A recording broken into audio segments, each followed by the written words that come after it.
Oh,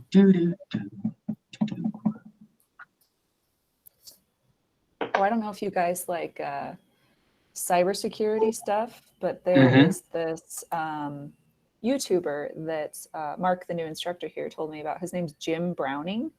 Okay. And he scammers, or he like thwarts like what scammers are trying to do. Yes. Like they'll get access to his computer, and so he'll reverse the connection and get access to theirs and like find out their real names, their addresses, the companies they work for. Oh yeah. Yeah, he is. I've been watching him ever since I found out about him. Yep. God, that's great.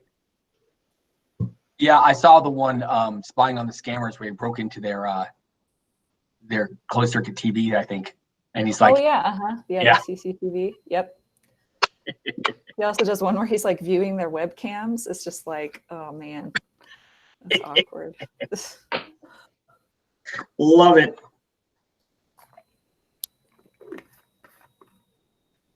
I was never as fascinated with, the whole cybersecurity thing as a lot of my friends were. Even early on in the 80s when people were learning to code, there were hackers that were trying to, they figure out how to do free long distance or break into someone's bulletin board system and that kind of stuff. And it never really appealed to me. I'm fascinated at the people that are really good at it, but not my cup of tea. I would love to get into it. I was talking to Adam Austin, who did a tech talk for us recently. Right. And he was saying that there's going to be a huge demand for, let me see, I Googled what it was he was talking about, CMMC assessors. So I guess they're contractors that help with, I think, figuring out the if the government's contractors are following the new cybersecurity guidelines. Oh yeah, I was looking at this a couple months ago. Yeah, he was saying that there's going to be a huge need for more people to get into the industry. Cybersecurity maturity model certification. Okay. Yeah, and his company is like the top of the search for the online course. It's Todo. Oh wow. Tech. What is it? Totem.tech. When I looked up CMMC assessors, it's the second ad in there. Well, who was the speaker that you got a couple months ago, Jen? That was security. Yeah, that's who I'm talking about. His name's Adam Austin. Yeah. Yeah. Yeah, smart guy. But I think Eric, you were talking about like Steve Jobs and Wozniak doing freaking. Yeah. Yeah. Yep. Yeah. That's cool stuff. Nerds. Yeah. What we are. All right, you want to call it? Yep, let's do this. All right. Okay, everybody, welcome to our Friday Tech Talk, and we're really excited to have Erik Gross as our key speaker. He is a co-founder of the Tech Academy and an amazing developer. Today's Erik's talk will cover JavaScript, and he's going to do a to-do application. He's going to walk through how to think like a developer and how to set up your program. So without further ado, welcome, Erik. Excellent. Hi, everyone. I love the introduction that you presented me as the key speaker today. I'm the only speaker today, so I'm the key speaker. That's awesome. Key only speaker. Exactly. All right, good. So hello, everyone. I see we've got probably about 15 students or so online right now watching live. We're also recording this, so it'll be available for people to look at later on, which I highly recommend. And there's a couple reasons why. You're going to see me do live coding today and actually talk out loud about how I think as I'm putting something together.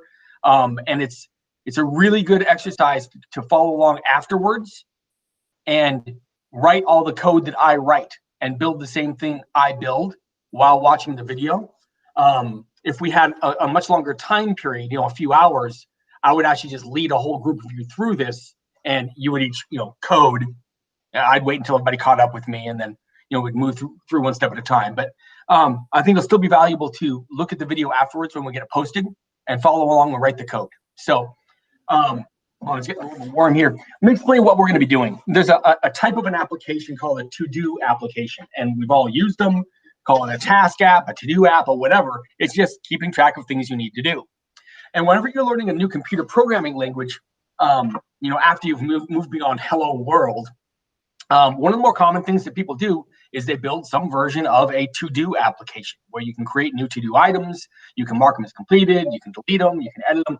And one of the reasons why is that you're basically using the fundamentals of any computer programming language to make an application like that. And just to refresh your memory, for those of you who it's been a while since you did the computer basics course and the overview of software development course, the 5 basic elements of any computer program are an entrance point, variables, control and branching statements, subprograms, and an exit point.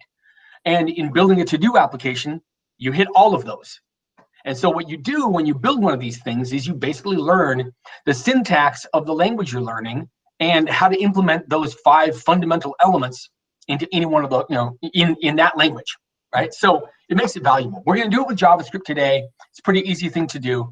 Yeah, and I want to stress that the JavaScript we're going to write is JavaScript that will execute in the browser. There are ways to write JavaScript now where that code executes on the server. That's the system called Node. We're not going to get into that today. We're going to live in the world that anybody who's done any web development training knows well, which is creating HTML and CSS and JavaScript files, having a browser request those files, and then any executable code, i.e. the JavaScript, gets executed in the browser. So that's the kind of system we're going to be working in today. And along the way, like I said, we'll talk about the thought process involved in building something. Even though it's a very simple application, there's a lot to learn there. And we'll be able to use the browser itself to cover a lot of, how you actually work with. Hold on a second.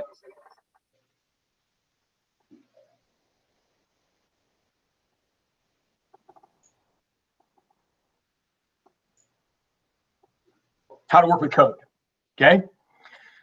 Right next to me, I have an iPad that I'm going to be using for sketching if we need it, and something just turned the volume on it. I apologize for that.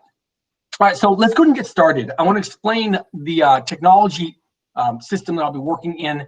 I'm going to start sharing my screen.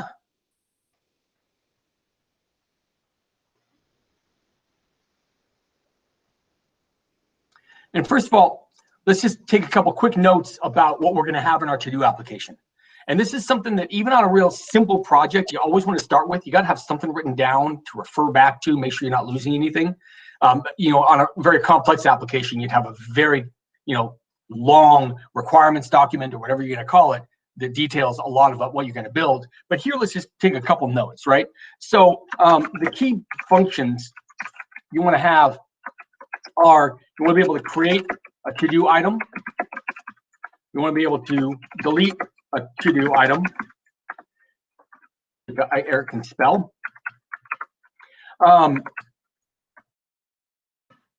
If we have time to get to it, we want to be able to edit to-do item. And we might want to have some way of marking an item as complete.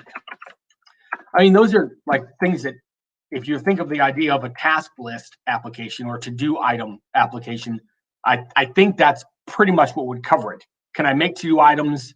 Can I, keep track of whether I've done them or not, either by marking as complete or just deleting from the list? Can I edit an item if I made a mistake? I want to change something, that kind of thing, right? And I'll also get to put in here some of the technology used. So we're going to do this in HTML, CSS, and JavaScript.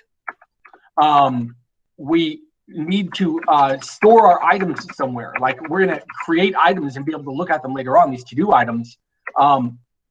We need to store that data somewhere. We're not going to use a database. I'm not getting into that right now. That's beyond the scope of what we're going to get done in about an hour's work. So instead, we're going to use what's called local storage. Now, local storage is something that's built into virtually every browser because it is part of the definition of what the HTML standard requires. So you have this HTML, this markup language you use to make web pages, and we've moved a long way since their creation about 30 years ago to the point where it's just assumed that your browser is going to need some sort of system to be able to store information either on a temporary basis or on a longer term basis that it's going to use later on. This is not how you would normally set up an application that was going to be used in production. In real life, you actually have something like a database to store data in, but we're doing this for demonstration purposes of the fundamentals of programming, not of database technology. So we'll store our data in this system called local storage. You'll see it in action. It'll become a lot more real to you, but just know this: local storage persists once the session is over. So what does that mean? Well, you log onto a website, and let's just see if I can get a little website going here, open up a Chrome tab, and if I go to, say, what would I like feedly.com, right? So it's a RSS feeder for articles. So here I am, and I'm connected to this, and I'm looking at articles, blah, blah, blah, I'm reading stuff, and then I close that browser tab. And if I'm not connected to Feedly in any other open browser tab, my session, my connection to feedly.com is over. So modern browsers implement two different ways to store data inside the browser itself, or rather, they're actually using your hard drive to store this, okay? They implement local storage, and they implement a thing called session storage. Session storage, as is clear from the name, only stores data during the time when that session is open. So in that Feedly example I showed you, if Feedly had decided to store some information locally in session storage, as soon as I closed that tab and I was no longer connected to the feedly.com website, that information would go away. We don't want that. We want the information to persist. So we're going to use local storage. And again, you'll see this in motion in a little while. So I think we have enough of a description of what we're going to do here. We're going to build this to-do application using HTML, CSS, and JavaScript. And I think what we'll probably get through in terms of the time frame we have is the ability to create and delete to-do items. But we'll learn some good stuff along the way. So let's get started. And what I want to do right now is switch to the editor I'm going to use. I use Visual Studio Code for a lot of things nowadays. Love it. There's a lot of reasons why. This isn't the content, the time to go into that. But I'm in Visual Studio Code, and I have a folder created called To-Do App. Now, I'm going to start in here by adding a file, and this could be pretty simple. It's my index.html file. I need something here to be able to start. I'm creating some sort of a web page with some functionality involving JavaScript. I need to start with a web page. Now, I don't sit here and try to remember all of the standard stuff that goes into a web page. Instead, I will Google it, because that's what Google is there for. So I would just say standard HTML boilerplate. And I go standard HTML5 boilerplate, basic HTML template for any project. Oh, look at that. It seems like I've been to this before, okay? And here it is. It pops up quick. You go down, and you take all of it. See if I can actually use, go away. I'm just going to grab this because this is a nice little template so that Erik doesn't have to think. Highly recommend doing this kind of stuff yourself. Don't try to memorize everything. It's pointless. Let's go back to Visual Studio Code, paste this in, and make it ours. This is not the HTML5 Herald. This is, the title is Erik To-Do App. And the author is me. Oh, you see a description. Yeah, I'm going to copy that same content right here. So this page is actually, let's see if I can learn how to operate a keyboard. That is a DOS keyboard you hear in the background, which is why it's so noisy. Love it. Author, Erik Gross. All right. I'm not going to actually do any CSS on this right now, so I'm going to comment that out. Now, I'm going to comment that out with one keystroke. And this is a keystroke that people who use Visual Studio or Visual Studio Code should know. It makes things a lot faster, especially if you're commenting out large blocks of code. It's Control-K-C. So you can undo that by doing Control-K-U. See it uncomment? Control-K-C. So select your text, do Control-K-C. I'm telling you that because I just want to let you know that learning some of the shortcuts of the primary development tools that you're using is a really, really good idea. It takes a little while to learn each one. You got to build a little muscle memory for it. But after that, it saves you tons of time. So, every once in a while, take a little bit of time to learn one of these new tools for shortcuts and that kind of thing. You can even look up articles about popular VS Code keyboard shortcuts or popular Visual Studio keyboard shortcuts or whatever your editor is that you're using, okay? All right, good. So now we've actually got this thing, having what we want. I really don't even care about something being posted on the screen right now, because the fact is I'm going to populate the screen with the output of my JavaScript. But I do at least want to have at the top here probably a header, right? That says, well, that's not header. See if I can actually type. H1, Erik's to-do application. Now, when you're building an application, you want to make sure it runs with almost every little teeny incremental bit of code that you change. So right now, I have an HTML page. I better see whether this bad boy even runs. If there is there anything breaking? Now, anybody with any kind of experience in HTML can look at this page and go, well, no, Erik, nothing's going to break. This is all formatted, right? You've even got in Visual Studio Code, which is doing color syntax highlighting. So you can tell nothing's a little wonky, but you want to make sure. Now, one of the reasons I like Visual Studio Code is because you can add a lot of extensions to it to increase its functionality. One of the extensions, and they're available with this little symbol here that I have, is called, let's see, I think it is launch live server. Hope nobody took it away. Well, let's just see. There's a launch extension that I built, okay? That I installed. And if your focus in the editor is on any kind of a launchable HTML file and you do Alt-B, it'll launch that file. And look, it worked. And I'm glad I did this because clearly this little caret right here should not be there. It means that I screwed up in deleting or changing some element of my content. I don't want that displayed on the screen. So let me go back and see where that is. Look, I've got an extra caret right there. Kill that, or angle bracket. Sorry, it's called an angle bracket. So I killed that angle bracket. And now the other thing I have going on is I've configured Visual Studio Code to automatically save my files on any change. So I didn't need to do Control-S or save of any sort. It saved it automatically. So if I go back here and hit refresh, notice that angle bracket disappears because it's reflecting my changed code because I deleted it from right here. So I have a working system right now. I'm pointing to some sort of script. Well, notice that the syntax here, the path that's described, is assuming a folder called JS. I could do that if you wanted to. I'm not spending a bunch of time building some robust solution here. So I don't want a folder called JS and then a file in it called scripts.js. I just want to have scripts.js. In fact, I'm going to call it scripts.js. I'm just going to call it app.js. That's where I want to put my JavaScript code. So I'll go here. I'm at the top level of this folder, my to-do app folder, and I click new folder or new file, app.js. And now I've got an app.js. And this is, in fact, the file that I'm referencing on line 17. So I can put code in here. Well, I just made a change. I better make sure that the piping works, the wiring works, that, in fact, when I arrive at this JavaScript file, that something works. So the simple way to do that is do console.log. You're going to log something to the console in the browser. Hello from app.js. And then a semicolon at the end. That is JavaScript code.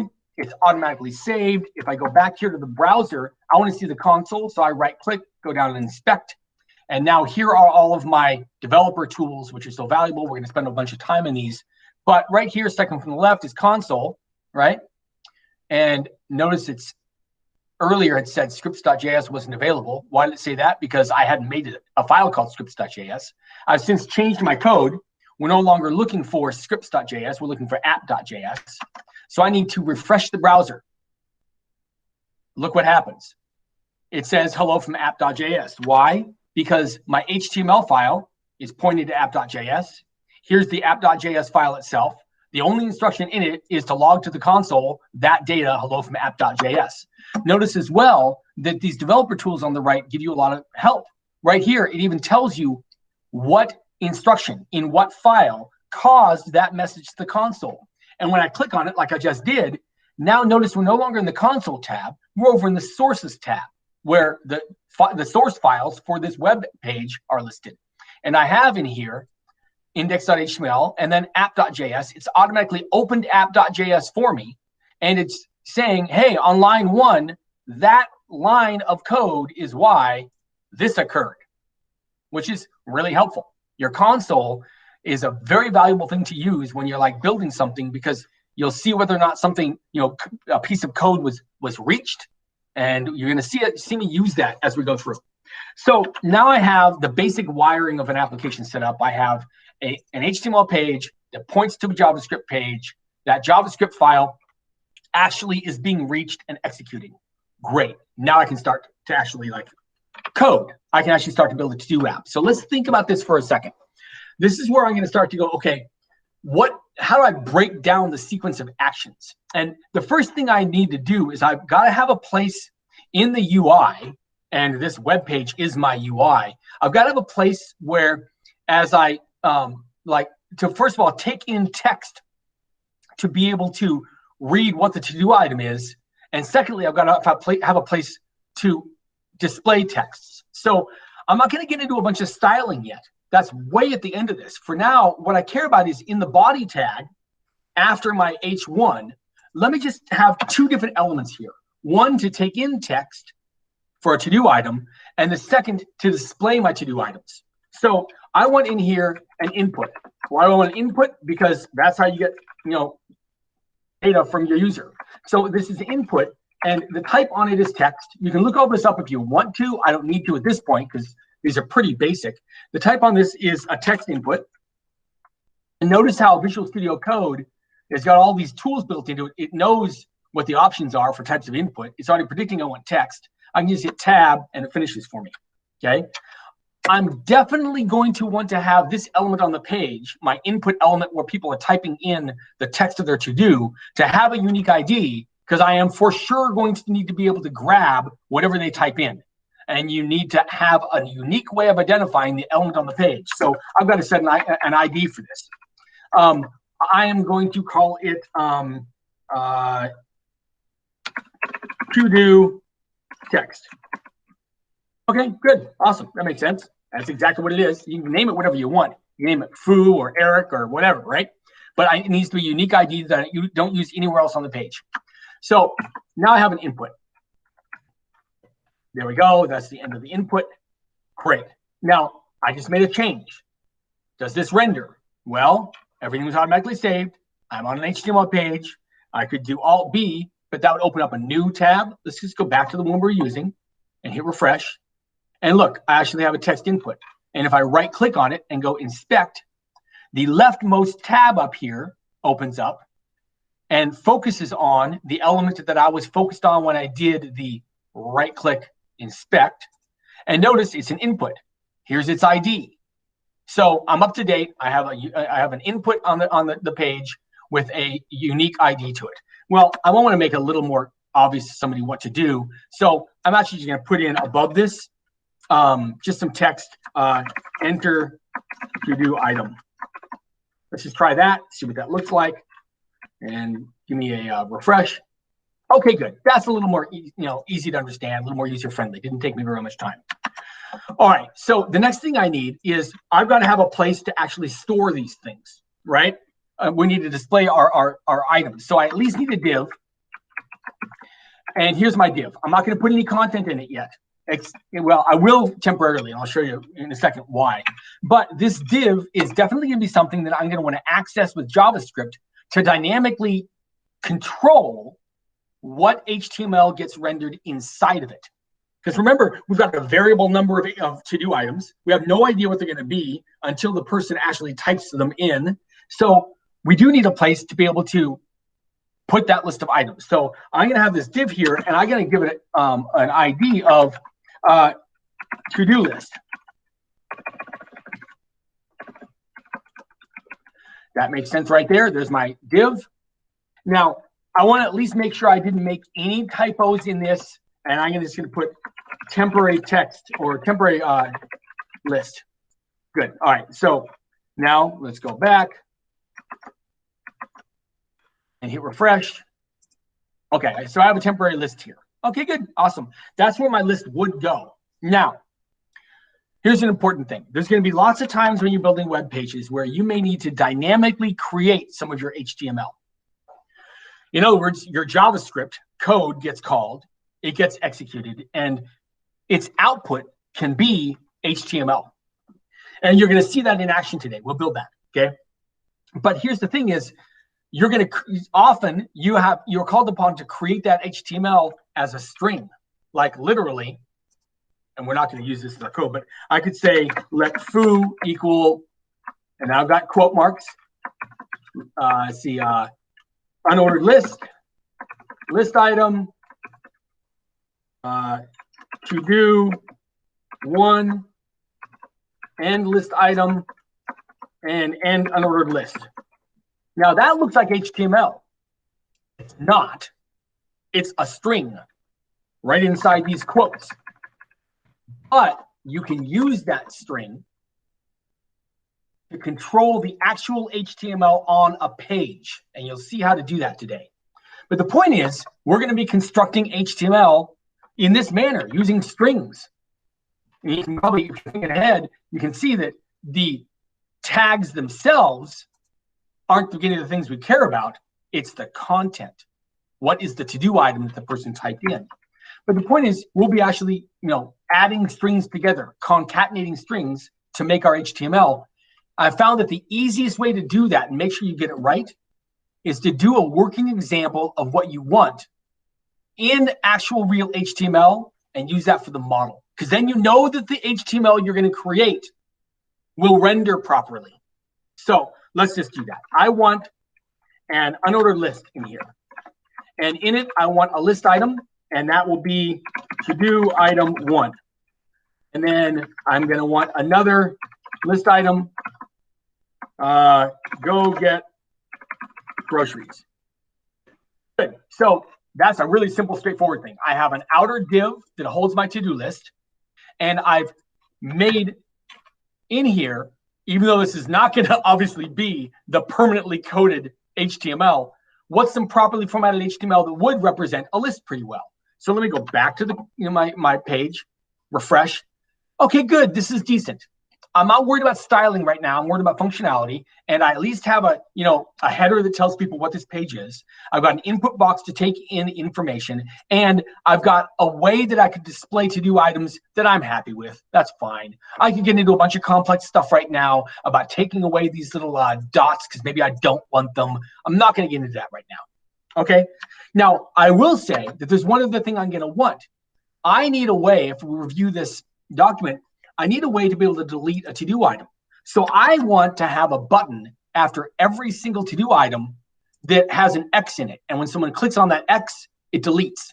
Now, I am a long way from actually being able to code that out right now, but I at least want to render that in HTML to see what it would look like. So I can do button. And I can do an X, capital X. And let's copy that after each one. The end, copy, and paste it. Now let's see what that looks like rendered. And okay, all right, that's fine. Okay, I might want it immediately afterwards, but it's working. I wonder if I could actually take the button and put it inside my list item, and maybe that'll render it better. And notice I wouldn't have spotted that until way down the line when I was making my own HTML, that isn't really maybe the best way to do it. But now I can see right away, if I go back and hit refresh, yeah, I like that a lot more. I like that a lot more, having it immediately afterwards. And you can get really, really, specific about it, and you can have a space before the X, because that just gives a little bit of space there for it. Let's see. That didn't work. I would need a space at the end of the item. Let's go down here. Get a space there. take away the other one because that was clearly not helpful. Go back, hit refresh. Okay, all right, I'm happy with that. That would work. Again, there's a lot of styling that could be done later on, but I'm really worried about functionality. So what I have here on lines 20 through 23 is a working example of actual renderable HTML. There would be a decent way to represent my list of to-do items, including a button that eventually will be able to be clicked on to delete the item. All right, good. So I'm not going to do anything with that right now. I just leave it there because when I get to the point in my JavaScript code where I'm actually starting to build this list dynamically, I'm going to want to have that to refer to. So now let's just look at this right here. So I've got my JavaScript to run or to create. And if I look at what I'm trying to get done, I want to be able to have it so that when someone clicks, when someone enters in information in my box here, let's go back to the rendering. When someone puts some text in here, I want to be able to grab a hold of that text. So I think I need something that the user can use to indicate that they're done typing and they're ready to create the item. So I think a button right after here that says create would be a good idea. So let's go back to my HTML, go back to my input, and right after the button, or right after the input, let's do a button. And we're going to have inside it the content create. Good. All right. First of all, let's see, do I like the way that looks? Yeah, in fact, enter to-do item and create, that's kind of redundant. I don't like the way that looks. How about if I just kill the enter to-do item text right here and even make the button clearer, create item. Go back, refresh it. Okay, now that's pretty cool. Erik's to-do application. You put something in here, you type some data, and you click create item. Now, it's a button, so I can click on it, but nothing's happening. Now is the point where I need to link up my JavaScript code right here to this exact button right here. So there's a few different ways to do that. I'm going to do what's called adding an event listener. And I can go down here and I can grab a hold of the event listener. Now, I happen to know this pretty well, but I would look it up just to be sure. I would say add event listener to button. And I like W3 Schools. They have great references. They don't complicate things. I'm going to click on here and go, all right, HTML DOM, document object model, add event listener method. Attach a click event to a button element. That's a nice example. That's exactly what I want. When the user clicks on the button, output hello world in a paragraph element. Well, I certainly want to do something with it. I don't want to print hello world, but I want to do something with it. So let me grab this code, copy it, go back, and I'm going to just put that in my code right about halfway because I've got stuff I'm going to want above it. So paste it in. And if you look at this, I'm going to get an element by ID. It's certainly not called my button. Well, what is it? Well, let's do right click here on this, go to, let's see, index. Why are you not being friendly? Let's see, open to the side. All right, so there it is on the side. This makes it easier to see what I'm doing here. So give myself a little bit of room here. So I have a button ID of, oh, I don't have one. Hey, glad I looked, right? Let's call this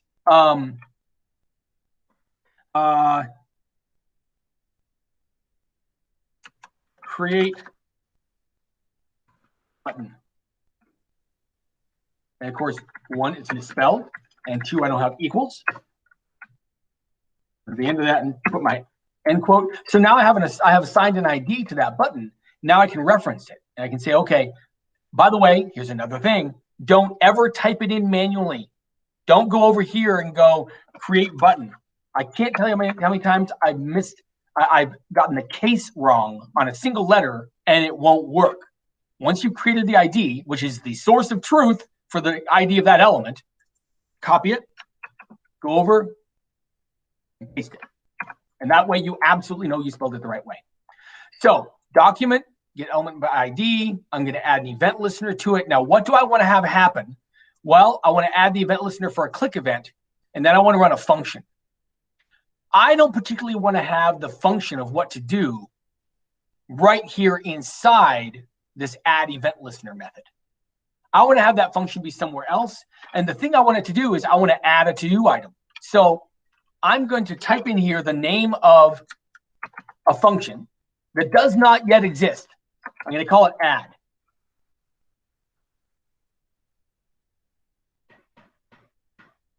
I've replaced the function that was in this thing from W3 Schools, right? Anything from, if you look at this method, add event listener, it takes two parameters. The first is the event to be looking out for. What should it listen for? And it's a click event. The second parameter is, what do I do when someone clicks on it? And you can either actually write out your function right there as the second parameter, which is what all of that highlighted code is. That's the second parameter being passed to the method add event listener. You can do that, or you can just list out the name of a function. And if you roll over add event listener, you'll see that it has type, click, and then listener. And the listener is a method. All right, good. So a function. So let's make that function. Because remember, if someone clicks on that button, I want to add a to-do item. So function add. All right. And then what am I going to do inside here? Well, the first thing I want to do is I want to make sure that I can even reach this function by clicking on the button. So I would, again, just building this one piece at a time, do console.log, and I would say, hello from the add function. And I want to run this. I'm going to click on my button because what's happening is this. Let me explain. Over here on the right is your HTML. The HTML gets passed to the browser and it starts scanning through and rendering everything. But it's not going to render until it goes all the way through and sees whether there's any JavaScript to run. Oh, there is. Right here is a script element. It says go to app.js and run that code. When it goes to app.js, this function is not going to execute automatically. Instead, what will happen is line 9 is the only actual executable code right away. This is just a definition of a function that'll get used later on. Line 9, though, it can get performed. So the browser will go to this app.js, run over to the file, it'll hit line 9 and go, oh, this is something I can do. I can find the element with the ID of create button, and I can add an event listener in the browser, and that event listener will wait for a click event, and when the click event happens, it'll run a function called add. And thank goodness we made a function called add. So let's see if all this works so far. If we go, everything's auto-saved. So if we go back to the browser, that's not the browser. There we go. If I refresh, everything stays the same over here on the left. I haven't changed anything. But now we can start to look at the console. It didn't print anything out. Well, I haven't clicked on the button yet. But here's where the developer tools on the right get get very helpful. I can go to sources here. I can see my app.js file. And here's my code. And I can even put a breakpoint on this line 9 that's going to execute. I can also put a breakpoint on the function, in the function called add, which I hope gets called when I click on this button over here. I can even put a breakpoint there. And more importantly, because this code on the right in app.js already executed, I can look to see whether this button right here actually has an event listener. So if I right click on this and go down to inspect, here it is highlighted. And over on the right is the styles that are applied to that element, which is none, and event listeners. And look, there's a click event listener. And if I expand this, it says for the button with the ID create button, the event listener exists and it points to app.js line 3. I can even click on this and it takes me to the code, which is my add function, which is totally correct because I added an event listener for the function add. Okay, good. I have everything wired up. Now, that means if I click on this button right now, it should work. So let's do it. Let's go to the console. It should print hello. Oh, I misspelled from. Let's go to console, click on it. It stopped on the breakpoint. Oh, it's about to do this. I'm going to step over. And this is, again, I did the breakpoint on purpose. So you can see what's going on here. This is really simple code. We can all tell it's going to print correctly to the console, right? But there's going to be times where you really want to be able to step through your code one little bit at a time. And built into Chrome's browser tools and lots of other browsers is built into the Chrome developer tools, is a debugger. So I paused on this step. This step has not yet been executed. If you look at the console, there's nothing there. Go back though, and these buttons up here control you stepping through the code. I'm going to step over this nest function, click once. It goes to line 5. You can see where the focus of the debugger is. So that means we performed this. And if I go to console, look, my misspelled hello from the add function is printed. Great. So I can then, because I don't care about any other breakpoints, resume script execution. Okay, good. Awesome. So my code is working to this degree. As soon as I hit the page, as soon as the index.html page gets hit, app.js gets looked to, and line 9 gets executed. And so there's an event listener waiting for the click event on this button right here. Great. Now I can do stuff with that button. What do I want to do? I want to get the content over in the input and do something with it. I want to actually be able to work with that data. The user just gave us a new to-do item. We better find out what the to-do item is. So I don't really care about this console.log here. What I really care about is I want, and I'm going to put comments, get content of to-do text input. Good. How do I do that? Well, again, you can memorize the syntax, or you could use the power of Google. I'm going to just use the power of Google, and I'm going to go W3 schools, get content of input element. JavaScript. Let's see. Okay, good. See, W3 schools, HTML DOM, input text value property. Document.getElement by ID, there's the ID, and then value. Well, this is changing it. It looks like I might be able to just get it that way. Let's try that. So I'm going to copy this right here. Go back to my code. And inside this function that gets activated when somebody clicks on the button, I'm going to just test something out. I'm going to go let foo equal. All right. And then I want to make sure I get the correct ID. So you go over and copy it. Do not try to type it manually. I care about this input. And now I've got value. Okay, good. All right. Now, did I grab it? I can do console.log. Foo. So whenever I type in to this input box, when I click on the button and it comes to the function add and executes it, it should grab what I typed in, assign it to the variable foo, and it should then log what I typed in to the console. Well, let's see if it works. And let's see if I can find the browser again. I'm doing great. All right, so here we are. Let's click refresh. I don't want these breakpoints anymore. I was just using them for illustration. So let's continue. So here I am. I've refreshed. You can see that I have the new JavaScript has been shipped to the browser. And that's another thing to realize here is this JavaScript that you're writing here, this would get stored on the web server. And when someone tries to visit this page, which this content is also stored on the web server, then index.html and the JavaScript file app.js would be sent to the browser over the internet. And that's in fact exactly what you see. in sources right here, you have the JS file that got sent over the internet. Of course, it's on my machine, but normally gets sent over the internet, right? And you have of course, the web page itself. Okay.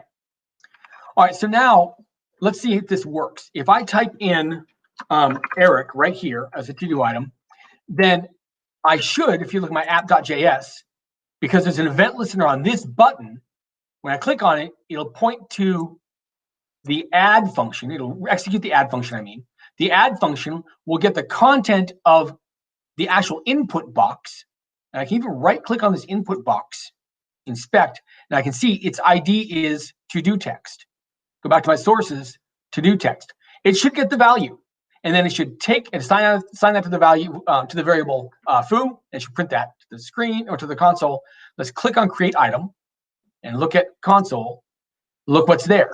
So I am now actually successfully grabbed the content that they pull in. And I want to step back for a second and just share a bit of the thinking process involved. Notice that what I'm doing is I'm solving one tiny piece at a time. I am not trying to build the entire app in code, thinking that my rationale is super perfect, and then run it all at once because Erik is a genius. I'm not. I've learned that you bite off one tiny piece at a time and one tiny set of functionality. The fact is that now we have this to-do item. We got a lot of stuff to do with it to eventually arrive at the point where, one, it can get stored down inside this local storage thing that I was referring to in a properly usable format, and two, that it can get rendered on the screen. There's a lot to do with it, but you solve one tiny thing at a time. So if we go back to our code, the thing we've solved now is, this is really cool. We can actually attach an event listener. The event listener works and runs the add function, and I can use this data that the person typed in. I can access it and do stuff with it. Okay, good. Now it's time to really get cracking on another aspect of this. So I want to be able to take these items and store them somewhere. So we need to have something that saves items into local storage, right? So I think we're at the point where we can start to build that. Hold on a second. And to do that, I want to be able to, I'm going to kind of think backwards here. I want to be able to get items that are already stored in local storage. Because if you think about it, what you're going to do here is, if you want to add a new item, what you're going to do, let's just think through this, and this is where comments are helpful. First, get all to-do items stored already. Then add this new item to that list. Then save the whole list. Now, if you were working with a database, that's probably not the methodology you would use. But we're dealing with a very, tiny little thing called local storage. And I want to show you local storage now and how it works and explain why. That'll help explain why we're doing this sequence right here. If you go back to your browser, so here we are, we looked at elements. Here's all the elements on our HTML page. We looked at the console, which we're using for a lot of testing our code out. We looked at sources, where these are all the different HTML and CSS and JavaScript files that we get shipped. We don't have CSS here.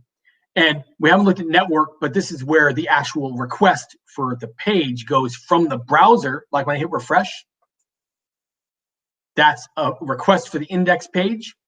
And as soon as the index page starts to get looked at, that triggers a request for the app.js file. This is your network traffic. But now let's look at application. This is a tab in Developer Tools that lets you store things. Oh, let me clear this out because I've clearly been working on this. Clear all. Okay, good. Here is a storage section. There's lots of different things relating to the applications that are going to run in the browser. I'm not going to get into all this stuff, but one of them is different types of storage. Notice here's the session storage I was telling you about, and here's your local storage. The local storage produces creation of a file on your disk. that has key value pairs. You can even make them pretty easily, and we're going to make those. So what I would do right now is, again, using W3 schools because they're so awesome, I would say W3 schools session storage. Web storage API. What is HTML web storage? With web storage, web applications can store data locally within the user's browser. Yeah, that's exactly what we're doing, right? Storage objects, 2 objects, local storage and session storage. This is data with no expiration date. This is data for 1 session. Data is lost when the browser tab is closed. We've covered all this. So how do you do it? Well, there's this thing about checking browser support. We're not going to get into the complex aspects of that. We're doing this illustration in Chrome, which clearly implements local storage. But let's look at local storage object. Stores data with no expiration date. This is how to store, and this is how to retrieve. I'm going to grab both of these because they illustrate what I'm trying to do. Just grab the code, guys. Why try to reinvent the wheel or type it out? So here I am in my JavaScript, and I do want to be able to work with this code. So just to muck around for now, let's take advantage of this add function and the fact that we can run the add function every time we click on this button. Paste this in here, and then, so let's look at how it does it. It says, let me give myself some more room here. To store something, I use set item. To retrieve it,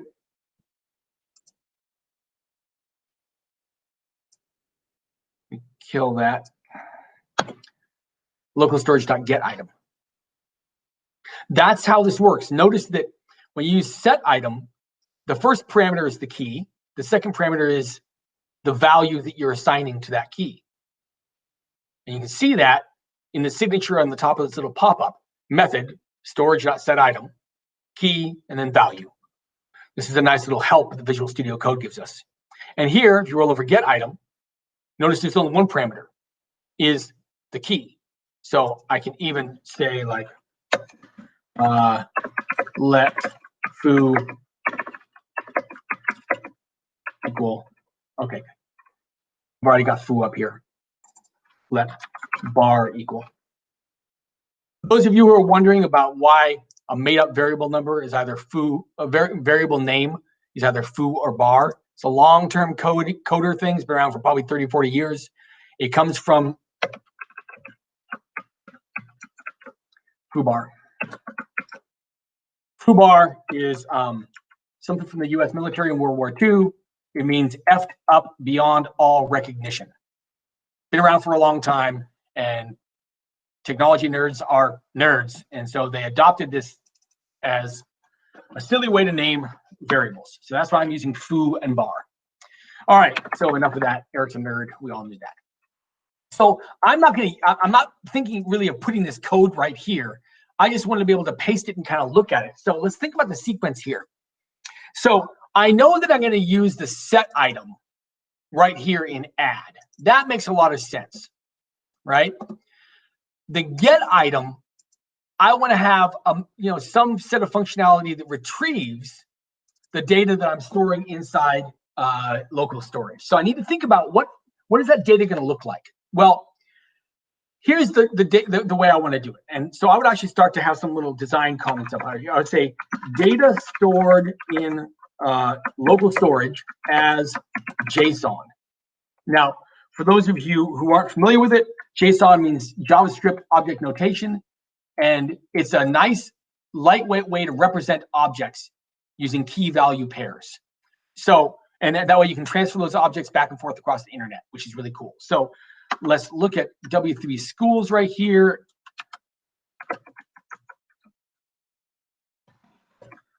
JSON. Let's just see what they have to say about it. JavaScript object notation, a syntax for storing and exchanging data. JSON is text written with JavaScript object notation. So what I want to do is have a key that's just called to-dos, and the value is just text, because that's all you can store in local storage. But I want that text to be written in JSON format because JSON format can represent collections of items. And remember, I want a collection of items. In fact, I just want collection of text to do items. So if I go back here and look at this example, look at this example here. So he's creating a variable called myObject, and it's equal to this right here. That is a JavaScript object. On the first line, they're creating a JavaScript object. JavaScript objects are composed of key and value pairs. And there's 3 keys with their 3 associated values in this object. On line 2, we're changing this JavaScript object to a JSON object. And you do that with a built-in library available in JavaScript called JSON. And JSON has a method in it called stringify, which means take in an actual JavaScript object and return a string that's formatted as JSON. You can see this in action, which is not a bad idea to kind of think with what we want to do. So we have right here that my object right here is an actual JavaScript object. We've turned it into JSON right now. And right here, window location, let's see, demo x equals, what have they done here? Let's see, run. John from New York is 31. All right, so they're doing nifty little stuff behind the scene with PHP, but you can see that this JSON object was sent over the web. That's a really crappy demonstration. All right, so I think we get the idea here, though, that we need to be able to make a C# object turn into a string that's formatted as JSON. And we need it the other way around. We need to be able to take a string that's written as JSON and turn it into a JavaScript object. All right, let's see how we do that. So the first thing is we want to be able to turn a JavaScript object into some string, turn a JavaScript object into a string, because we want to store the string in local storage. So I'm just going to experiment with this. I've got this code right here, which I know works. Let's grab this and kind of think with it. So I want to store something. So when I store it, I need to take a JavaScript piece of data and turn it into a JSON string. So let's just paste this and kind of think. So what I'm going to have here, I've got a kind of a complex thing here where I've got in this JavaScript object 3 different key value pairs. I don't know if I need all of that. I think what I really need is an object. Let's just kind of think out loud here about, like, what is this object going to look like? Well, I like to format this in a little more readable way, just to be able to think with it. And then go to the end here. This is all equivalent. So here I have a JavaScript object. All I actually really care about in here is that I have 1 object, not 3, and then it is called to-dos, and that it is equal to collection. That's what I want it to be equal to. That's all I really care about, actually, is I have 1 item in here, and it is a collection of to-dos. Because that's what I really care about, is I care about the strings in here. That's actually all I care about. So I just need an array. That's all I need. I need to be able to, in JavaScript, create an array called to-dos.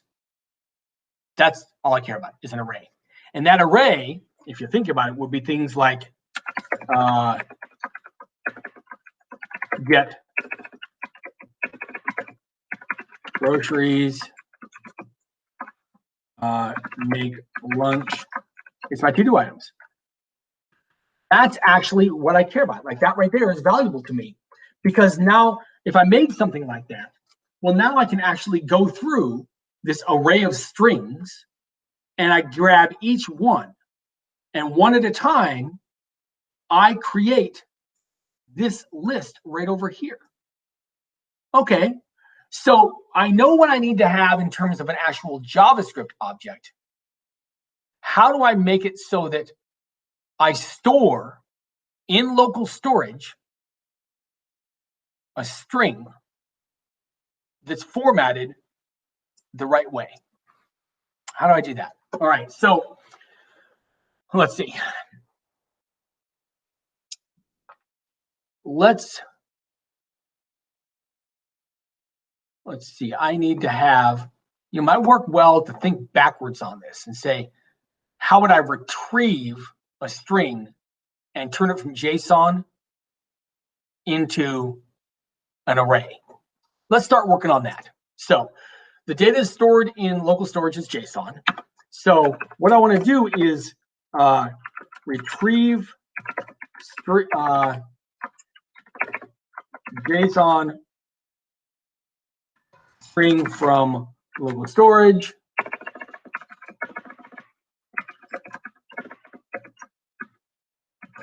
Then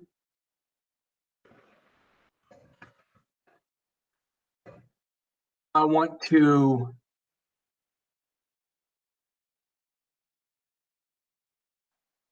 turn that string into a JavaScript array.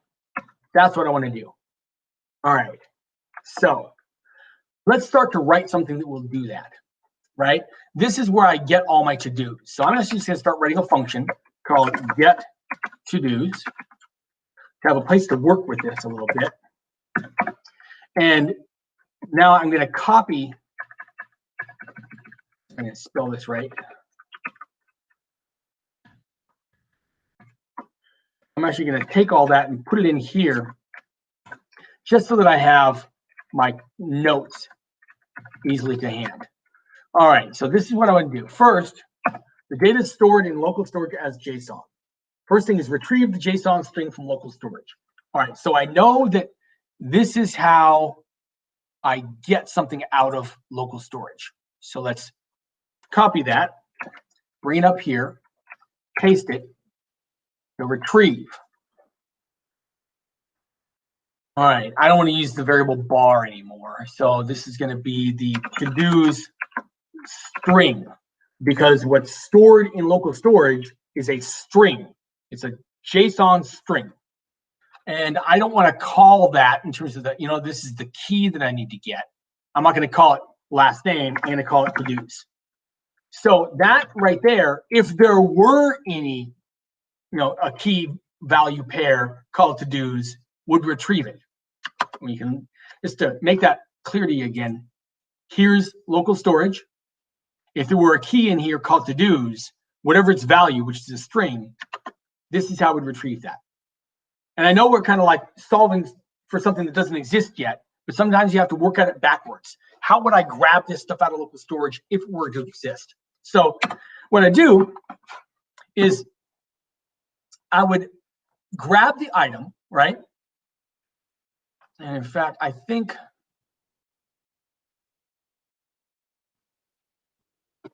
I would want to make sure that there's actually content. So let's do this. If the to-dos string is not equal to null, we want to make sure that there is an actual string, because right now we ain't got one, right? But if there is one, now what do we want to do? Well, we want to turn that string into an array. Well, let's start by creating an empty array. So let to-dos equal new array. All right, so now I have a new array. And if I do in fact have a string down in local storage, I want to, right here, turn that string into an array. Well, how do I do that? Well, let's use our friend JSON I'm actually just going to Google that stuff. So turn JSON string into array. Let's see what happens. Look at that. A common use of JSON is to exchange data to or from a web server. When receiving data from a web server, the data is always a string. Well, that's what we're getting is a string. Parse the data. That means to go through one line at a time and convert. Parse the data with json.parse. The data becomes a JavaScript object. And that's what we want. So this is converting it to a Java C. So parse. So it says json.parse. So the object is made equal to the result of running parse. Well, let's see what would happen if we did that. So I would say that the object we want to make is this to-dos array. There's the array. And it gets equal to json.parse is what they said. And what are we going to parse? The to-dos string. Because that's what came out of local storage. So right there should be a way to actually grab the key value pair called to-dos out of local storage. If there is, in fact, anything there in the value, then to parse through it, turning it from JSON into an actual array. Okay, good. So it seems like the sequence here when we're adding will be this. First, get all to-do items stored already. Oh, look, I made a function for that. So let's do that. Let's say, let's run. Oh, wait a minute. One thing about this get to-dos is that when it's done, when you call that function, it needs to actually give you the array. So we need to have a return object from that. And we're going to return the array to-dos. All right. So this means up down here in the add function says first get all to-do items. Well, I'll do that by saying that to-dos, this array, equals to-dos. So this means that I'm going to have an array available to the function called add, and it's going to be the result of running get to-dos and returning either a new empty array if there isn't any string, which there isn't right now, or if there is a string stored in local storage, it'll convert that string from JSON into an array, and I'll then return an array that has content. So that's going to happen right here on line 21. So it says first get all to-do items stored already. This is why it's good to have made comments along the way. Then add this new item to that list. So how do I do that? So I have, let's see, did I get the item? I did. I have the item. I don't want to call it food. That's pretty unprofessional. We'll call this the task because the person typed in the task they want to do. So to add the new item to the list, well, the list is an array. So I would go like this. I go JavaScript add item to an array. Push. Add a new item to an array. So as an example, here's this array, and I can push Kiwi onto it. And so look, now it added Kiwi. And it can keep on adding it. Okay, good, awesome. So that is the push function. Fruits is the array. So if I go back here, then if this is my array, then I can just go to-dos dot push. And what do I want to push onto it? The task. Because the task is string that I got back from here. And this is an array of strings. Okay, good. So then I need to, let's see, tab that over. I need to save the whole list. Well, how do I save the list? Well, I know that saving is this right here, set item.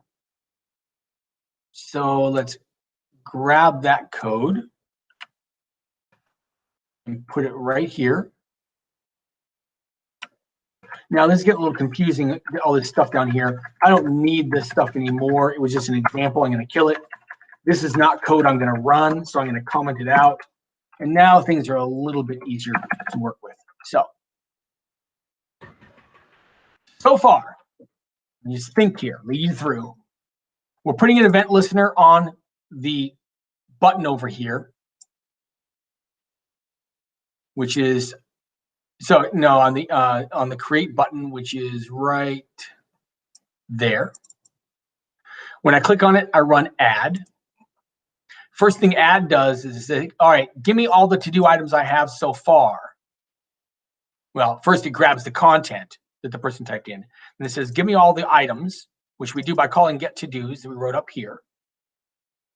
And then it says, all right, you got an array, push this new item that you got because they typed it in onto the array. And now I need to save the list. Now, when you set item, when you use this set item, the first thing is the key. What's our key? It's this right here, to-dos.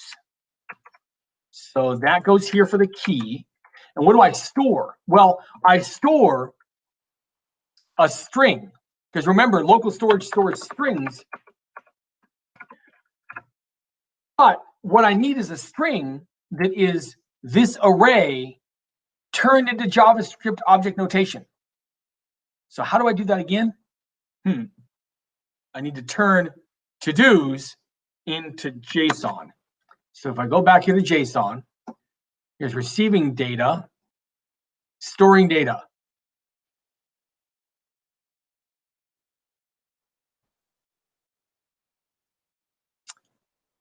Let's see, it's not very clear, so I'm going to go convert JavaScript object to JSON string. Look at that first result from W3 Schools because they rock. Convert a JavaScript object into a string using json.stringify. So here's an object. And we have an object, we have an array. And you use stringify and then pass in the object. So let's do that. So what I want to set the string equal to is, using that JSON library, this thing we just learned about called stringify, I want to pass in the to-dos array. So that right there, that should store. Now, I've just written a lot of code. I haven't been able to test it. And it was because I kind of had this cart before the horse. I needed to build some way to retrieve items before they even exist, which is a bit of a pain in the butt. So I really want to test my code right now. So I'm going to go back here. There's probably mistakes in it. Whatever. That's what these debugger tools are for. And I want to go to my sources. Now, notice my sources, that's the old version of app.js. I made a lot of changes. So if I click refresh here, now I have all my new code. I want to see how some of this works. So I know that when I click on the button, the first thing I'm going to do is go to the add function. I'm going to put a breakpoint right there so I can step in. All right. So let's type something here. Eat ice cream. Always a good to-do item.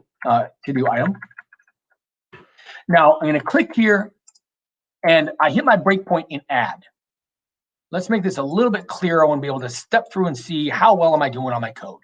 So I'm right here. First of all, if I step once, we're using F10 button here. Task is now equal to, okay, good. So I didn't break anything. I'm still able to grab the content from the input box. But now I'm about to run to-dos. I've got this get to-dos function. Well, I'm on this line 21. I have not yet executed it. And I want to actually dive into the function I'm about to use. So I have a button over here called step into the next function call. When I click that, it should take me into the get to-dos function. And look, it did. Here's get to-dos.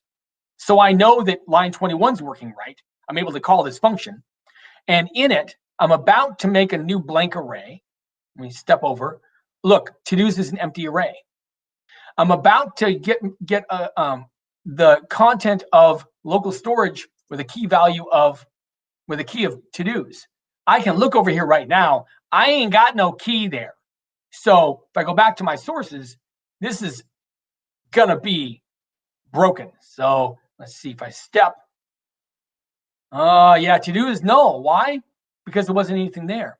So if it's null, then I'm not going to execute this line. So let me step. Notice it jumped over line 11. It did not perform it because that was null. Now it's going to return an empty array. There's this array with 0 items. Click, return to-dos. And look, now I'm back in this function add. I have to-dos. It's an empty array. But now I'm going to try to push this eat ice cream into that array. Let's step over once. Now, if I roll over to-dos, now I have 1 item in the array. Yes, it worked. I was able to add that to it. And finally, I'm going to set an item in local storage where the key is to-dos. And I'm going to hopefully convert this array with 1 item into a JSON string. So let me try to run this. Now, I executed it because it jumped all the way down to the bottom here. I have all this extra chunk. But now let's go over and look. Holy moly, I have a key value pair in local storage. The key is to-dos. The value is this string right here. And notice that string, that is JSON for an array with 1 item. Where there are 2 items, you'd probably have, oh, I like this, how it actually shows it to you, what it would look like. I'd have, quote, ice cream, end quote, comma, quote, get groceries, end quote. It'd look like that. But look what I did. I am now actually, if you look at my code, I am able to get the content that the person actually typed in, get an array of the current items stored, which happen to be none right now, and I'm able to add what the person typed in to the array of items, and I'm able to convert that into a JSON string and store it in local storage. Well, if it worked once, let's see if it'll work again. Let's just step through this again. Now I'm going to change this. I'm going to do what I said before. Go get groceries. Now I'm going to click on create item. I got a breakpoint. Let's step. Oh, go get groceries. I want to dive into this get to-dos. I want to see how this operates and show you guys as well. So I'll do the F11 button here. And now I'm up in my get to-dos. Now I click once. I have an empty array. Here, I'm going to get a string that represents what's in that key value pair to-dos. Look what it's equal to. Eat ice cream. Good, that's what we expected. It was already there. Now, this is no longer null. So I am going to execute line 11. And look, there's line 11 about to be executed. And it's saying, hey, listen, this empty array, I want you to make it equal to whatever this string is converted to JavaScript. Parse through this and turn it into JavaScript. So I click once. And my goodness, my array is now an actual array with 1 item, eat ice cream. Now I'm going to return that to the calling code, which is down here. Look, now my array down in the add function has the current value of what's stored in local storage in an array, but I'm about to push this new thing onto it. I click, and now my to-dos item, this array has 2 items. Now I need to save it back into local storage. So I use that same key, but now I turn this array that currently has 2 items into JSON. Click. Now if I look over here at local storage, look at that. My stored string is in JSON format and represents an array with 2 items. Go back, and I can click through. All right, so it's 2:20 my time, Pacific. We've got about 20 minutes over, okay? So there's a lot more that can be done here. And I'm going to stay on for another 15 or 20 minutes and start to build the next part of this because it's really interesting. If you want to drop off, totally understand. That's fine. This entire recording will be available, right? It's probably likely, by the way, that there are comments and questions and such that have come up during this that I utterly didn't look at because I've just been working my little tail off. So look at the chat. All right, good. So some of the link, excellent. All right, so I'm going to keep on going. And let's go back to our code.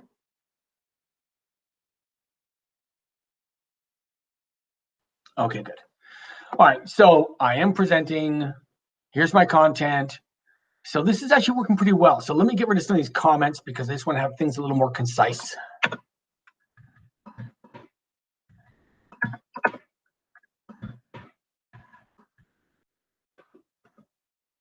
All right, yeah, just grab the contents of the button. Let's get the to-do items. All right, now here's the problem I have right now is all of these items are being accessed and they're being used only in this JavaScript code. I'm not doing anything over here with my page. I need to actually render these items on the page. All right, so let's get rid of all this clutter. So I want to have another function that all it does is it controls the creation and content of our unordered list. This is the fun part. So I'm going to make a function here, and I'm going to call it show because that means show the results on the screen. All right, now what do I want to do here? So what I want to do is get all current to-do items, and then create an unordered list using those items, and then make that HTML unordered list render in the div. What div do we have for it? The to-do list div right here.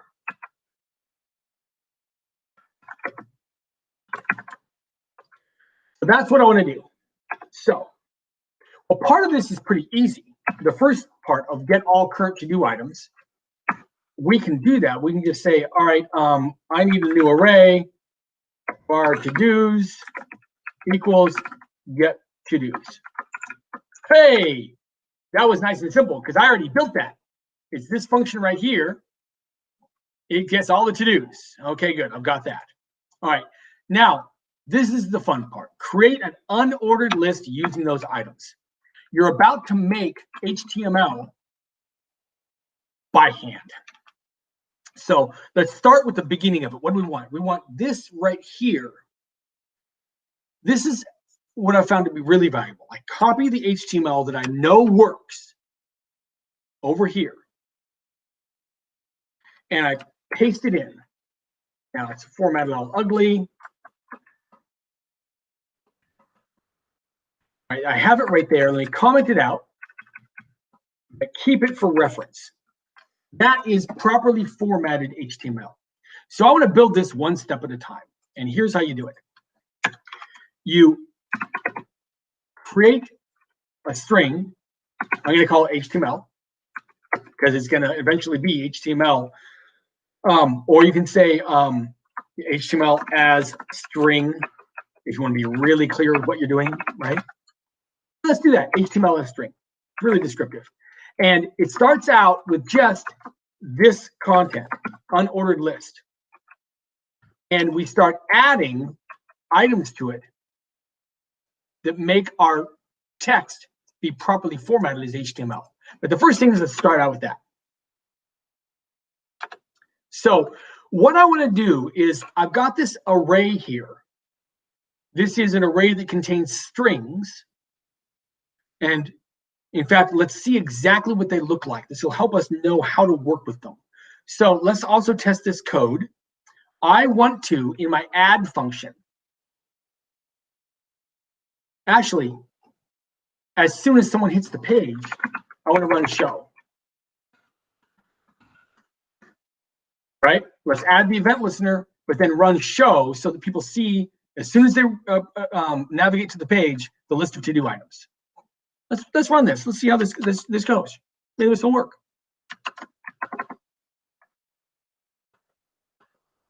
So let's refresh. Here's my new code. Here's my show function. I've added in a command to run show as soon as we hit the page. Let's do a breakpoint and make sure that we can hit that. So if I hit refresh, all right, so show got called on line 44. You can even see over here in the call stack, which shows the consecutive elements of your code that get called. We start out with on line 44, it goes backwards. So you start on line 44 with calling the show method. Show happens on line 27, and that's where we are right now. Okay, good. So first thing we're going to do in show is get all to-do items, and there it is. Now look at it. It's an array of strings. So if I have item 0 of this array, it's equal to, quote, eat ice cream, unquote. So I can use that in making my HTML. Okay, good. That's enough, as much as I want to do. Let's get back to my code. I know that this array that I get back right here is strings. So what you're going to do is go through this whole array of to-do items one at a time, which means you need a loop. So let's do a loop. For let I equal 0. We want to check whether I is less than the to-dos array dot length. And each time we go through the loop, we want to increment I. Pretty standard syntax for a loop. And each time we're in the loop, what we want to do is make one list item where the content is dynamic. The content is whatever happens to be present in this array at the index 0, then 1, then 2, then 3, and so on. So what we're going to do is take the HTML string that we already have. We're going to add to it. There's a thing called it's plus equals, which is equivalent to saying HTML string equals HTML string plus whatever your new string is. That is cumbersome. So you can actually just do plus equals. It's a nice little shortcut. And now we want to add a string to it. What do we want to add? Well, you have it right down here, list item. So list item, okay, good. All right, but now I don't want to have this hard-coded. I want to add in here the content of the to-dos array that happens to be present at index of 0, or 1 the second time we go through the loop, or 2 if we go through it the third time. So let's test this right now and see whether we're building HTML that actually makes sense. So if we've got some code here, it looks like there's no syntax errors. And if I go back to my browser and click refresh, here's my loop. Let's see, it's trying to run it. All right, so I have 2 items in the array. I've got my HTML string. It's null, but I have to execute. So now HTML string is equal to unordered list, UL. I'm about to execute this loop. I can step. The length is 2, so we're going to execute. And now we're about to execute this. We're going to take unordered list. We're going to add list item plus the element at index 0, because I is equal to 0. Let's execute it and look at HTML string. Look, you can see it up here. We've added a list item, eat ice cream. Okay, and we could do it again. HTML string We added another list item. Good. Well, it's working. It's not correct because there's no, you notice, end tag for list item. But we do know that we are actually iterating through this collection of to-do items, and we're dynamically creating HTML out of it. Great.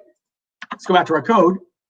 And now let's add in the second part of this, which is we need an end unordered list. Okay, good. Now, when we're all done looping through that, we should have this content right here.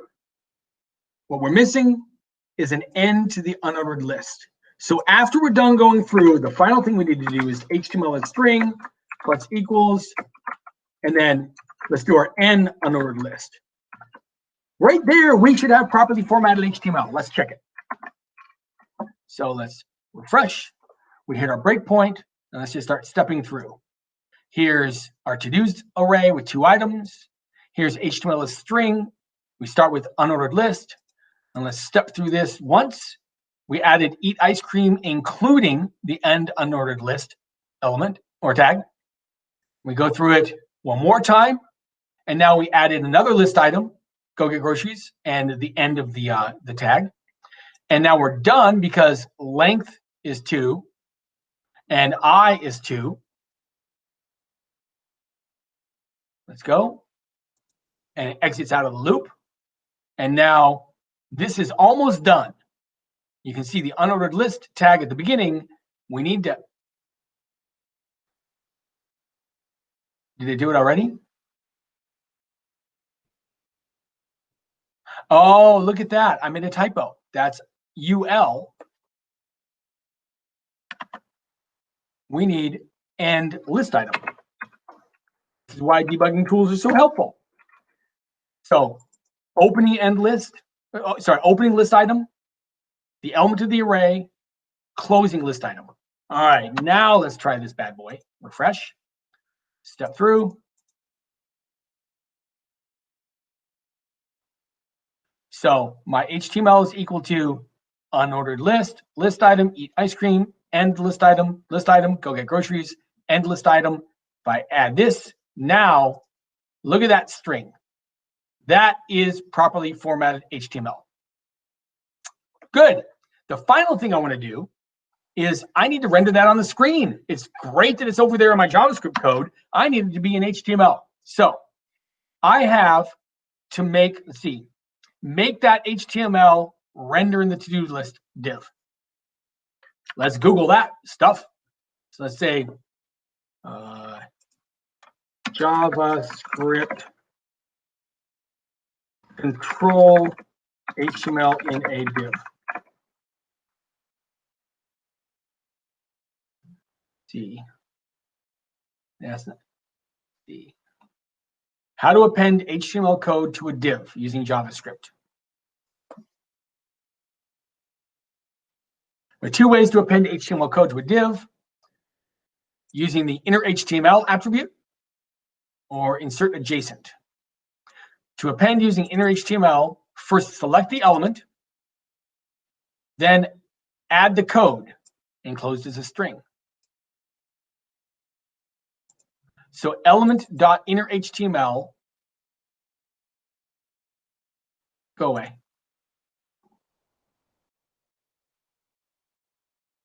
So here, get element by ID, and look, inner HTML plus equals. I'm copying that. I like that. Copy. Let's go back. So make that. I can delete this stuff for right now, get it out of the way. Make that HTML, which I've made right here, render in the to-do list div. So let me paste this document.getElement by ID, and I want to-do list. .inner HTML plus equals, and I want HTML as string. Oh, let's see if that works.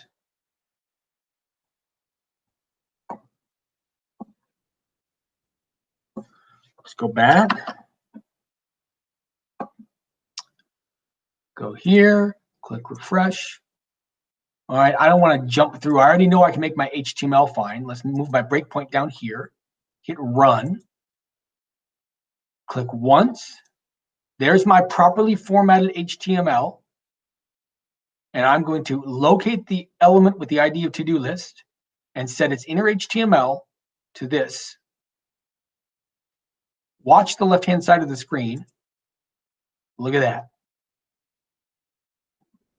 I just took this content, which is HTML in text form, in a string form, and used it to control the actual HTML of the div called to-do list, and it rendered on the screen. Now, I've still got these because they're hard-coded, but it works. Let's get rid of that hard-coded stuff so that this is a little prettier. The hard-coded stuff is right here. I ain't want that no more. It's gone. What I want is just to control what's in here. And look, this is weird. You're looking at this page, you're like, this is the HTML page. Here's a div. This div is empty. Well, yeah, it's empty, except that our JavaScript, as soon as it runs, is going to run the show method. The show method is going to grab all those to-dos out of local storage. It's going to use them to construct a string formatted as HTML, and it's going to use that string to actually control the inner HTML of that. So let's look at it again a little more cleanly, and let's look at it without developer tools turned on to just kind of see it work. And hit refresh. Look at that. There's my list. Well, let's see if it works to add something. Fix bike. See if Eric can spell. So fix bike. Oh, look at that. It didn't add it. That's weird. What's going on? Well, let's debug. Let's go inspect. First of all, let's look and see what just got stored when I click create item. Ha! Well, Eric clicked it 4 times, so he really wants to fix his bike. So I'm clearly able to, nothing broke. I'm still able to store items. I got fixed bike 4 times. Let's go back to my source and see what happened here. So I have my event listener, click, I want to add, get to-dos. I clearly added, so let's not get to-dos. No, I want to add. So I want to add. Clearly I added it. It exists in local storage. Oh, I didn't re-render it. I didn't show it. So now you go back to your JavaScript here and you go, hey, listen, you know, Mr. Brainiac, once you add an item, why don't you call the show method again so people can see that it actually exists? Let's try that. Fresh. I'm going to take these away. I don't want the breakpoint. There's a bunch of fixed item. Great. Let's do another one. Burn the couch. Don't ask why. All right, click create item. Oh man, what am I doing now? If I look at that, I got a real problem. Each time I do this, it's reprinting it again. So there's something wrong with my code here. Well, this is great. This is why debugging is there. So let's put breakpoint on what is happening. So I'm hitting show right here.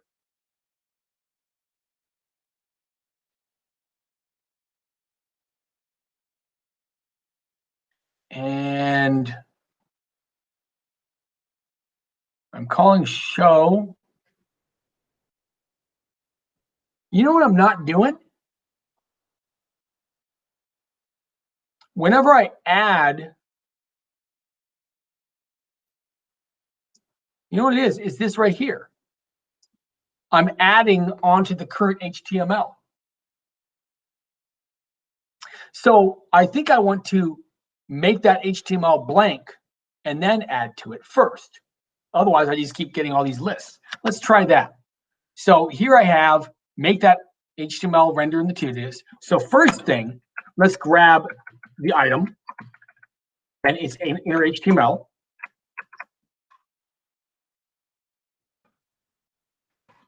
Let's just make it equal an empty string. Then we add on HTML string. So it erases it each time. Let's try that. All right, run. All right, so Here's a nice little task. Let's click create item. Look at that. All it does is it erases it each time and then renders it again with a new item. Hey guys, we have a working to-do app with the minimum functionality of we can create to-do items. The next thing, which we're absolutely not going to get into because it's been an hour and 40 minutes, is how to delete. And we might do that. Actually, I think I'll do another tech talk on this, and I'll talk with the guys at the office about how quickly we can do it. And what we'll do is we'll pick it up right where we are right now. But I want to review so we can cover just some of the key fundamental programming concepts that we've covered here. So what we've done here, remember the 5 fundamental programming elements, which is a start point, or an entrance point, variables, control and branching statements, and subprograms, and then exit. They're all present here. Let's look at our JavaScript. First of all, a starting point. Well, if you look at this JavaScript that gets, file that gets referenced, the starting point is not line 2, because it's just a definition of a function. Nothing happens. It's not line 16. That's also a function. And nothing happens until it gets called. It's not line 25. Again, that's a function that doesn't get executed until it's called. The first point of entrance of the entire application is line 43. That's the first code that can get executed. So there's start or entrance point in action. And that's valuable because that's where you can put your breakpoint right at the beginning to make sure you can figure out how this application works. Second thing, which is variables. Well, we've made extensive use of variables all the way through. We've got an array here. We've got simple strings here, okay? We've got the names of functions. Functions are given names. Those are variables. That's fine. So third thing is control and branching statements.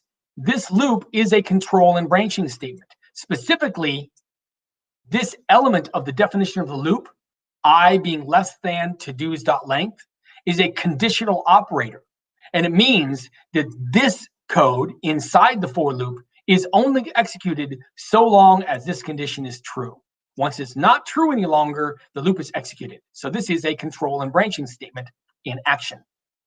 Subprograms. Well, that concept is applied in JavaScript through functions. We made extensive use of functions, and look how cool they are. Here in the show method, we got to use getTodos to get the current value of what's stored in local storage.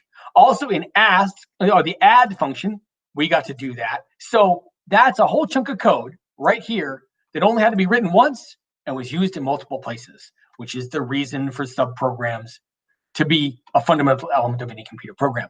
And finally, an exit. Once we go past the show method, the code is actually done executing.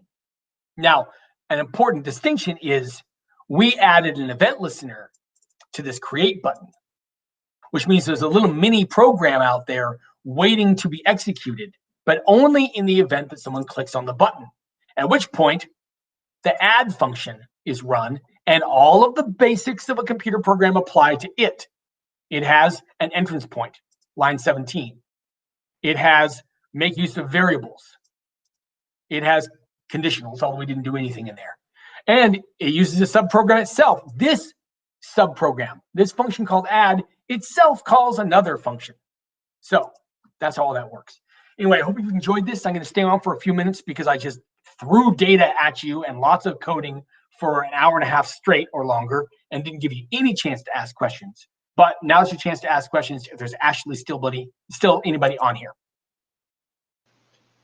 Great talk, Eric, and great the way you showed how you set up a program, use the developer tools, and think like a developer to get everything to work. If anybody does have questions, there is the chat on the side. You can definitely use that on the right side, and you are welcome to ask a question with unmuting your mic as well. Yeah, I'm fine with either thing. And again, I know it's been a while. Maybe people got to go. That's totally cool. But anybody ask anything they want. I saw that comment from DA Eddie. Yeah, absolutely. Go ahead and write the code yourself. It's a fun exercise.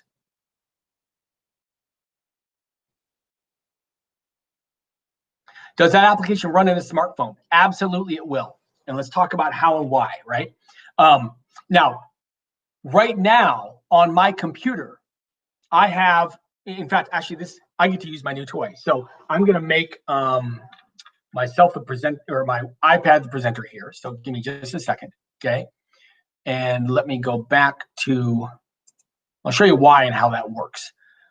Let's go to,